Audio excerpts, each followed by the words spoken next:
नमस्कार। सोचिए, एक विशाल युद्ध का मैदान, इतिहास का सबसे बड़ा युद्ध बस शुरू ही होने वाला है। और ठीक बीचों बीच खड़ा है एक महान योद्धा, अर्जुन, जो एक बहुत ही गहरे एक नैतिक संकट में फंस गया है। आज हम भगवत गीता के दूसरे अध्याय में चलेंगे और अर्जुन की इसी दुविधा को और श्री कृष्ण के उस गहरे उपदेश को समझेंगे जिसने सब कुछ, सचमुच सब कुछ बदल दिया। तो चलिए सीधे इस संघर्ष के दिल में उतरते हैं। ये शब्द अर्जुन के हैं, जो अपने मार्गदर्शक और सारथी श्री कृष्ण से एक बहुत ही हताश प्रार्थना कर रहा है। वो पूरी तरह से टूट चुका है।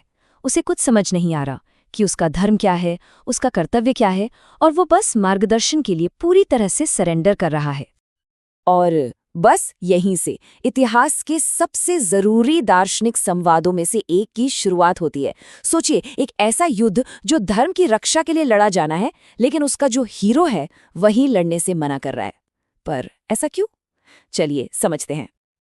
यहाँ देखने वाली बात यह है कि अर्जुन किस उलझन में फंसा है। मतलब ये एक लगभग नामुमकिन चुनाव है। एक तरफ है उसका क्षत्रिय धर्म, जो कहता है कि अधर्म के खिलाफ लड़ो, और दूसरी तरफ है उसके अपने दादा, उसके गुरु, उसके भाई, जिनसे वो बेहद प्यार करता है।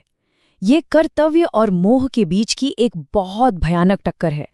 तो अर्जुन की इस हालत पर श्री कृष्ण का जवाब क्या होता है? क्या वो युद्ध की रणनीति बताते हैं? नहीं, वो बात शुरू करते हैं अस्तित्व के एक बहुत ही बुनियादी सच से।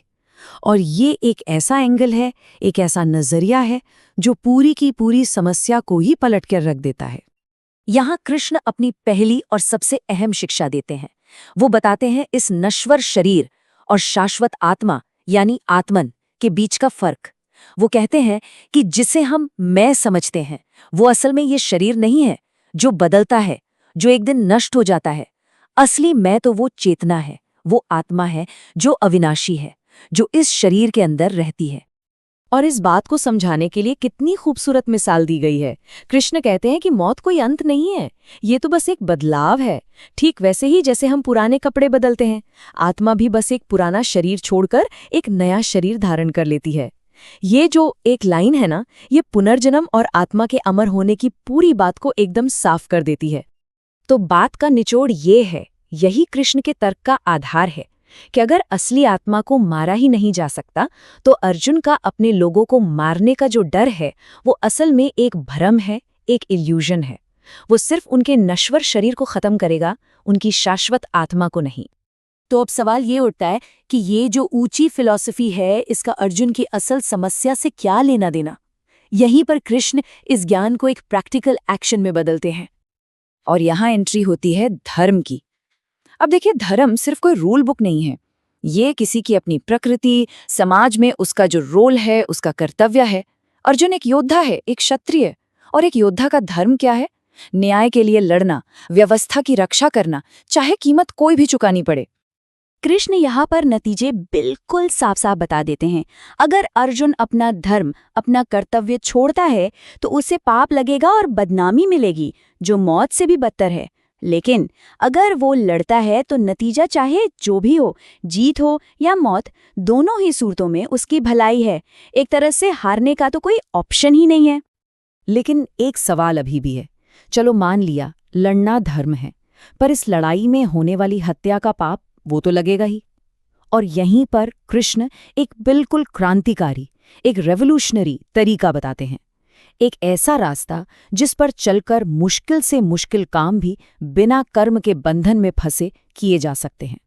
इसे कहते हैं कर्मयोग, यानी बिना किसी स्वार्थ के कर्म करने का योग।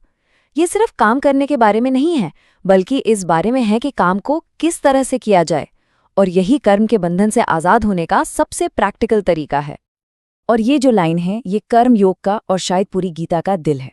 तुम्हारा अधिकार केवल कर्म करने में है, उसके फल में कभी नहीं। मतलब हमारा कंट्रोल सिर्फ हमारे एक्शन पर है, उसके रिजल्ट पर नहीं। तो फल की चिंता छोड़ो और बस अपना काम करो, अपना कर्तव्य निभाओ। फोकस रिजल्ट से हटकर प्रोसेस पर आ जाता है। तो सवाल ये है कि बिना फल की चिंता किए काम कैसे किया जाए? इसका जवाब है समत्व, यानी समता का भाव। ये मन की वो अवस्था है जो हर हाल में एक जैसी रहती है। सफलता असफलता, सुख दुख, हार जीत, सब में शांत, सब में संतुलित। कृष्ण तो यहाँ तक कहते हैं कि मन का ये संतुलन ही अपने आप में योग है। और इसके साथ ही कृष्ण एक चेतावनी भी देते हैं, एक साइकोलॉजिकल चेन रिएक्शन के बारे में बताते हैं जो इंसान को बर्बाद कर देता है। देखिए ये कैसे काम करता है। सब शुरू होता है किसी चीज के बारे में बार बार सोचने से, उससे लगाव होता है, फिर उसे पाने की इच्छा होती है, और जब वो इच्छा पूरी नहीं होती तो आता है गुस्सा, और गुस्सा वो बुद्धि को खत्म कर देता है और इंसान का पतन हो जाता है। तो फिर इस कर्म योग के रास्ते का मकसद क्या है? मंजिल क्या है? मंजिल है उस अवस्था को पाना जिसे स्थित प्रज्ञ कहा गया है। मतलब एक ऐसा इंसान जिसकी बुद्धि पूरी तरह से स्थिर हो चुकी है। अब अर्जुन एक बहुत ही प्रैक्टिकल सवाल पूछता है। वो कहता है कि ठीक है, पर ऐसे इंसान को पहचाने कैसे? उसके लक्षण क्या है? वो कैसे बोलता है, कैसे बैठता है, कैसे चलता है? और यही सवाल हमें उस ज्ञानी व्यक्ति के असल लक्षणों की तरफ ले जाता है। और फिर कृष्ण जवाब देते हैं, कहते हैं कि स्थित प्रज्ञ वो है जिसने अपनी सारी इच्छाओं को छोड़ दिया है और जो सिर्फ अपने आप में, अपनी आत्मा में ही खुश रहता है। दुख में जिसका मन परेशान नहीं होता और सुख की जिसे कोई चाह नहीं। वो लगाव, डर और गुस्से इन सब से आज़ाद होता है, और सबसे बड़ी बात, वो अपनी इंद्रियों का मालिक होता है, उनका गुलाम नहीं। और इंद्रियों पर काबू पाने की बात को समझाने के लिए गीता की एक और जबरदस्त मिसाल, जैसे कछुआ खतरे को देखकर अपने सारे अंग अंदर खींच लेता है, वैसे ही ज्ञानी इंसान अपनी इंद्रियों को बाहरी चीजों से पूरी तरह हटा लेता है। इसका मतलब इंद्रियों को खत्म करना नहीं है, बल्कि उन्हें अपने कंट्रोल में रखना है। जब चाहें इस्तेमाल करें और जब ना चाहें तो उन्हें अंदर समेट लें। तो इस पूरी आध्यात्मिक यात्रा की जो आखिरी मंजिल है, उसे कहते हैं ब्राह्मी स्थिति। ये वो अवस्था है जहां परम शांति है, जहां कोई भ्रम नहीं है, और इंसान हमेशा के लिए सत्य में स्थित हो जाता है। इसे पाने के बाद फिर कभी कोई मोह नहीं रहता, और आखिर में परमानंद मिलता है। तो अंत में ये सब हमें एक गहरे विचार के साथ छोड़ जाता है। ये जो बिना आसक्ति के कर्म करने का सिद्धांत है, ये आज की हमारी जिंदगी में, हमारी चुनौतियों में, हमारे काम और रिश्तों में कैसे लागू हो सकता है? सफलता और असफलता की चिंता किए बिना सिर्फ अपने कर्तव्य पर ध्यान देना, क्या ये मुमकिन है?